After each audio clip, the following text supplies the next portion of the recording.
Hi everyone and welcome to a new video. तो इस video में बात करने वाले जेई मेंस एस्पायरेंट के बारे में जिनकी जेई मेंस अच्छी नहीं गई है फर्स्ट सेशन में। तो अपन मेनली ये डिस्कस करेंगे तुम क्या कुछ कर सकते हो कि तुम्हारे जेई मेंस की परसेंटाइल एबव 98 हो जाए कम से कम, क्योंकि एबव 98 परसेंटाइल को मैं सेफ मानता हूँ। ठीक है, लाइक तुम्हारे एबव 98 परसेंटाइल है ना, तुम्हें अच्छी एनआईटी तो मिल ही जाएगी। सो तुम जेई मेंस सेकंड अटेम्प्ट के लिए प्रिपरेशन कहाँ से कर सकते हो, लाइक कहाँ से क्वेश्चन लगा सकते हो, कौन कौन से चैप्टर पढ़ सकते हो एंड कब पढ़ सकते हो, कब मतलब टाइमिंग क्या होनी चाहिए, कैसे पढ़ना, हर चीज़ अपन डिस्कस करने वाले हैं। ठीक है, एंड मैं जो भी कुछ बोलूँगा, जो भी कुछ बताऊँगा, वो सब मैं खुद पे ट्राई कर चुका हूँ पहले, कभी ना कभी ऑब्वियसली मेरे प्रिपरेशन के दौरान। एंड यही सारी चीज़ें करके मैं मतलब 3 बार आउट ऑफ 4 टाइम्स, लाइक मेरे टाइम पे 4 सेशन हुए थे एंड उसमें से मेरी 3 बारी 99 प्लस परसेंटाइल थी, एक बारी 98.01 था। तो ऐसा था। तो स्टार्ट करते हैं अपने सबसे पहले पॉइंट के साथ, जो कि है कि तुम कहाँ से प्रिपरेशन कर सकते हो, लाइक कहाँ से क्वेश्चन प्रैक्टिस कर सकते हो जेई मेंस के लिए।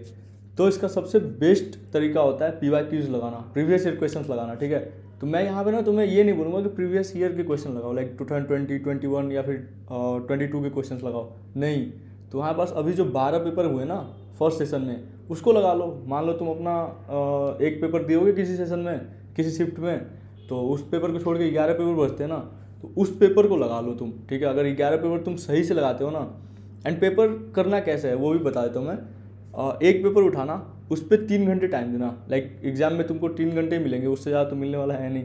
तो उसके हिसाब से, एग्जामिनेशन के हिसाब से एक पेपर उठाना, उस पर 3 घंटे देना एंड उसको फिर बाकी के बचे हुए दिन में एनालाइज करना। लाइक उसमें अगर तुम्हें कोई टॉपिक वीक लग रही तुम्हारी, तो उस टॉपिक को पढ़ लिया या फिर रिवाइज कर लिया एंड उसके साथ उसका शॉर्ट नोट्स बना लेना। ठीक है, एक शॉर्ट नोट्स में लिख लिया ये पॉइंट कि हाँ तुम्हारा ये पॉइंट वीक है एंड उस पर वर्कआउट करना। तो ये होता है स्मार्ट स्टडी। ठीक है, इससे तुम उस पेपर से जितने आउटकम ले सकते हो ना, मैक्सिमम आउटपुट, उतने तुम मैक्सिमम आउटपुट ले पाओगे। एंड तुम लोग ये सोच रहे हो कि मैंने ये टी शर्ट कहाँ से लिया, तो मैंने ये PW स्टोर से लिया है। I believe that you all know about PW. Now, welcome to PW Store, where PW fulfills the student's life cycle with a wide range of products under different categories. PW Store is very affordable, creative, and original, and we have something for everyone. In a study material category, PW offers a variety of PW books like Yakin for Dropper, NEET, NCERT Punch, Aspire for JEE, and Arise for NEET. In a stationery category, PW has everything you need to get organized and stay on the top of the studies. From PW practice notebooks to spiral notebooks to pens and study tables, we have got you covered. For those who prefer to learn on the go, PW offer pen drive courses. All of our online courses in a convenient plug and play format. No internet connection is required. You can learn at your own pace anytime, anywhere. In the electronics category, PW has products like earphones and headphones to help you stay connected and focused. So why wait? Visit PW store today and use the coupon code PRIY5 to get a flat 5% discount on your purchase. We can't wait to see you. अपना second point है कि कौन कौन से chapter पे ज़्यादा तुम focus कर सकते हो। ठीक है, तो मेनली तो मेन स्ट्रीम चैप्टर्स होते हैं जो कि जे एडवांस का भी इंक्लूडेड होते हैं, उनसे ज़्यादा क्वेश्चंस आते हैं। बट चैप्टर्स लाइक फिजिक्स में मैं अगर बात करूँ EM वेव्स का, सेमीकंडक्टर का, तो ये सारे चैप्टर्स ना बहुत लोग छोड़ देते हैं। यूनिट डायमेंशन हो गया, एरर एनालिसिस हो गया, तो यहाँ से ना एक एक क्वेश्चन फिक्स होता है। तो इन सब चैप्टर्स को छोड़ना नहीं है ऐसा सोच के कि यार छोटे चैप्टर्स हैं, उसमें से एक क्वेश्चन आ रहा है, अगर एक क्वेश्चन के 4 मार्क्स हैं तो टोटल 16 मार्क्स ऐसे ही हो जाते हैं।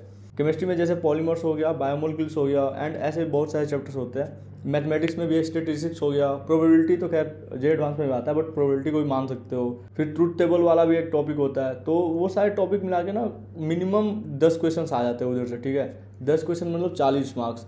अगर तुम अपने मार्क्स में लाइक जो तुम्हारे अभी मार्क्स आ रहे हैं फर्स्ट सेशन में, उसमें 40 मार्क्स ऐड कर दोगे, तुम सोच के देखो तुम्हारे कितनी परसेंटाइल अचीव कर सकते थे तुम।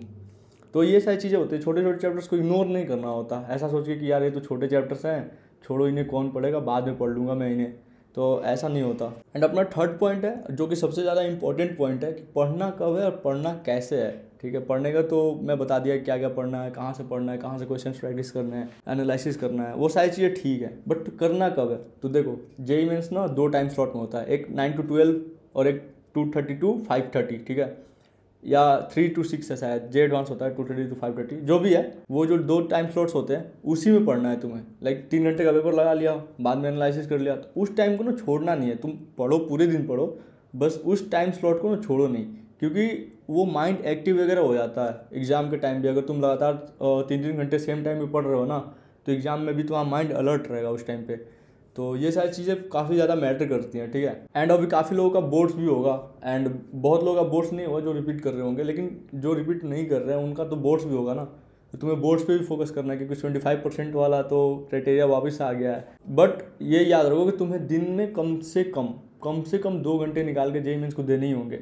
नहीं तो अगर तुम उस चीज़ से बाहर हो जाओगे ना, उस जोन से बाहर हो जाओगे, लाइक कंफर्ट जोन में चले जाओगे, बोर्ड्स वाले जोन में, तो फिर वो मुश्किल रहेगा। क्योंकि बोर्ड्स जैसे तुम्हारे खत्म होंगे 10-20 दिन के बाद वापस से जेईई मेंस हो जाएगा, तो उस टाइम में तुम कुछ रिवाइज नहीं कर पाओगे। ज़्यादा से ज़्यादा पेपर लगा लोगे, 10 पेपर लगा लिया तुमने एक एक करके, तो उससे ज़्यादा कुछ होने जाने वाला है नहीं, तुम्हें रिवीजन देना ही पड़ेगा।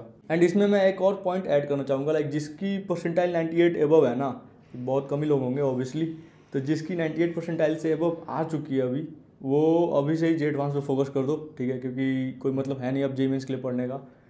जेईई मेंस जाना, दूसरा सेशन देना, एक बारी बैठ जाना, प्रैक्टिस हो जाएगा तुम्हारा, उससे ज़्यादा कुछ होगा नहीं। बट जेईई मेंस के लिए पढ़ो नहीं अब। जेईई मेंस से पहले 2-4 पेपर लगा लेना सेकंड सेशन से पहले, एंड चिल है, पूरा चिल है, कोई इशू नहीं है उसमें। तो काफ़ी दिनों के बाद मैं ये वीडियो बना रहा हूँ, एंड काफ़ी नर्वस भी हूँ और एक्साइटेड भी हूँ वापस से स्टार्ट करने का। लाइफ में काफ़ी चीज़ें गलत चल रही थी, वो अब सब सॉर्टेड हो गया, एंड अभी मैं वापस से मोटिवेटेड हूँ। सो देखते हैं कैसा जाता है। ये एक छोटा सा वीडियो बनाया मैं जेईई मेंस के ऊपर, आगे काफ़ी चीज़ें लाने वाला हूँ। तो सब्सक्राइब वगैरह करते रहना, लाइक वगैरह करते रहना, वीडियो अच्छी लगी हो तो। मिलते हैं नेक्स्ट वीडियो में।